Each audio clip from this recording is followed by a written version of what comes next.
Boa noite, nós somos o Polo de Canoinhas. Nossa equipe é formada por Mônica, Jordão, Márcio e Reni. O título do nosso trabalho é Análise Linguística do Livro Didático Português Linguagens. Esse foi o livro analisado, Português e Linguagens, o título dele. E os autores são William Roberto Cereja e Tereza Cochar Magalhães. É do 7º ano do ensino fundamental, foi publicado no ano de 2012. A prática de análise linguística definida por Rinaldi firma-se na nova proposta para o ensino de língua portuguesa, ou seja, numa dimensão de uso para a dimensão de reflexão sobre a linguagem. Esta proposta articula-se nas práticas de leitura, escuta e produção textual, pois a linguagem em uso corporifica-se em textos enunciados, cuja finalidade maior no ensino de língua portuguesa é que revertam sobre o domínio dessas práticas de linguagem. Desse modo, o aluno saberá de que jeito controlar a forma com que a linguagem é celebrada nos textos enunciados por circunstância da leitura ou da produção textual. Assim, as diferentes interações que estabelece podem, nos usos da linguagem, favorecer o seu desempenho. É no interior das práticas de leitura, escuta e produção do texto que a dimensão de reflexão sobre a linguagem se materializa. Então, a prática de análise linguística é a construção do conhecimento sobre a linguagem, e não um novo nome para as antigas práticas de ensino de gramática, que visavam somente o reconhecimento de categorias gramaticais e regras descontextualizadas de norma padrão. Trata-se, então, de uma mudança na concepção de gramática e sua finalidade na escola, bem como a ampliação do objetivo, incluindo reflexões sobre gramática, reflexões sobre textos, discurso, heterogeneidade da linguagem, ou seja, reflexões sobre aspectos da linguagem nos vários processos interacionais. Diante de tais conceitos, o livro didático é peça fundamental nesse processo, pois estabelece uma relação com a leitura, escuta, produção textual e análise linguística na escola brasileira. E aí vem a necessidade de um acompanhamento analítico, pois ainda há professores que, ao afirmarem trabalhar com gramática contextualizada, em que tudo seria abordado a partir da leitura do texto, mascaram, na verdade, uma prática morfossintática de palavras, expressões ou períodos retirados de um texto de leitura, transformando o pretexto para a análise da gramática tradicional. Em virtude do explicado, é importantíssimo analisar os livros didáticos, a fim de verificar o verdadeiro sentido dele para as aulas de língua portuguesa. Bom, nosso objetivo geral foi analisar como se constituem as atividades de análise linguística do livro didático do 7º ano, Linguagens, Português e Linguagens. Com objetivos específicos, pretendemos observar ao longo do livro como predominam as atividades voltadas ao trabalho com nomenclatura gramatical, classificação de termos de oração, de tipos de oração, etc. Também os objetivos das atividades de análise linguística e como elas se articulam as atividades de leitura. A metodologia do projeto, então, foi analisar, como já foi falado no livro, foi abordado esse livro, foi escolhido, esse livro foi selecionado, por ele contemplar desde a primeira ao 9º ano do ensino fundamental. E seria uma fase, no 9º ano, que eles estão em plena atividade interacional e intelectual. E assim como esse livro didático, ele acompanha o desenvolvimento sociocognitivo de acordo com as concepções gerais vistas na seção 3.1. Então foi esse o motivo da escolha, para justamente contemplar toda essa fase, essa coleção de livros. Bom, o livro inicia com alguns assuntos contemporâneos, ele traz alguns personagens, heróis, pelos preferidos, né, da criançada dessa idade aí, o Batman, o Homem-Aranha, Superman.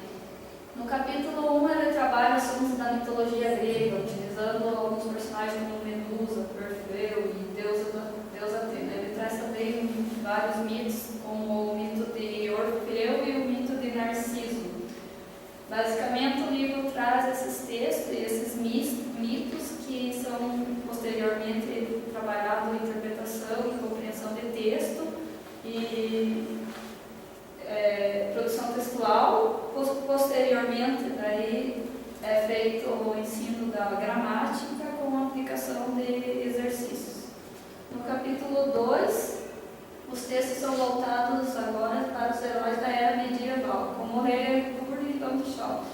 Ele traz, então, basicamente, o mesmo processo de ensinamento. É dado o texto, é feita a compreensão e a interpretação desses textos, posteriormente gramática com aplicação de exercício.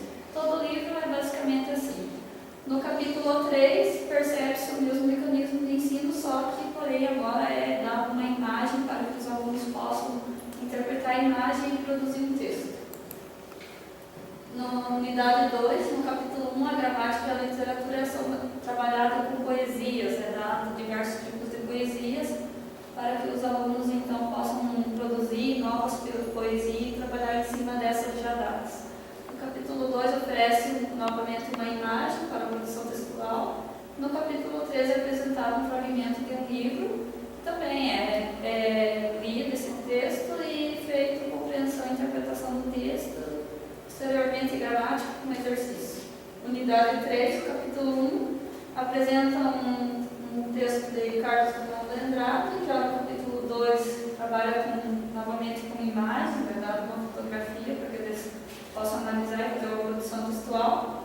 No capítulo 3, a abordagem textual a respeito dos temas debatidos aí nas escolas, por exemplo, é o bullying. Então, novamente, é feito interpretação, dessas entrevistas e textos e aplicado gramática para exercício. Na unidade 4, no capítulo 1, em imagem e enredo do filme Avatar, também traz um trecho do filme por escrito para que os alunos possam ler, interpretar e fazer exercícios e, novamente, trabalhar a gramática posteriormente com exercícios. No capítulo 2 só é apresentado uma fotografia para que eles possam fazer uma produção textual. E no capítulo 3, esse capítulo é dado como título A Leitura da Criação, e são apresentados 2 textos do personagem Frankenstein.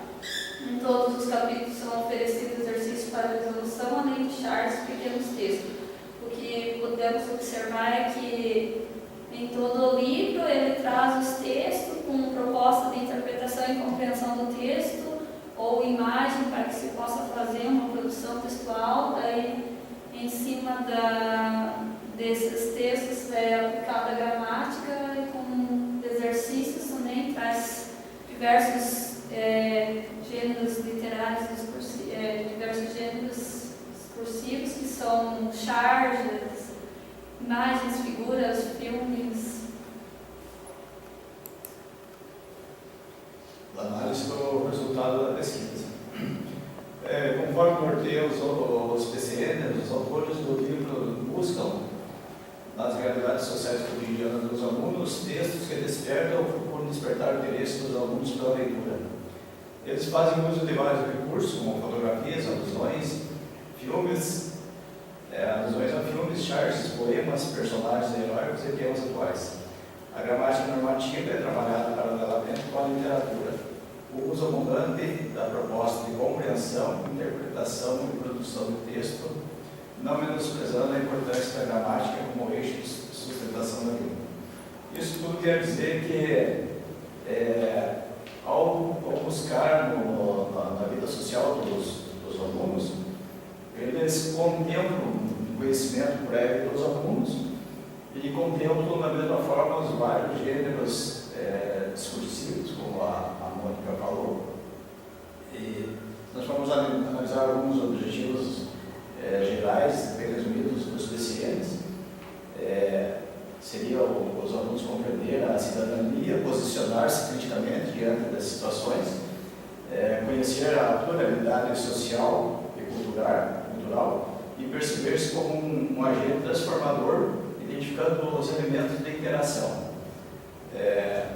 Na questão específica da gramática, quando eles buscam essa diversidade de gêneros textuais, eles implicitamente vão repassando a gramática convencional, e isso faz com que se torne menos traumática, menos contundente para o aprendizado do aluno.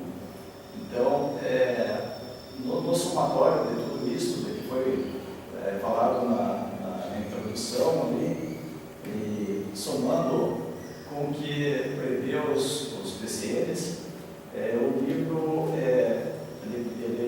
os autores conseguem o seu intento, que é de ensinar a gramática tradicional através de uma análise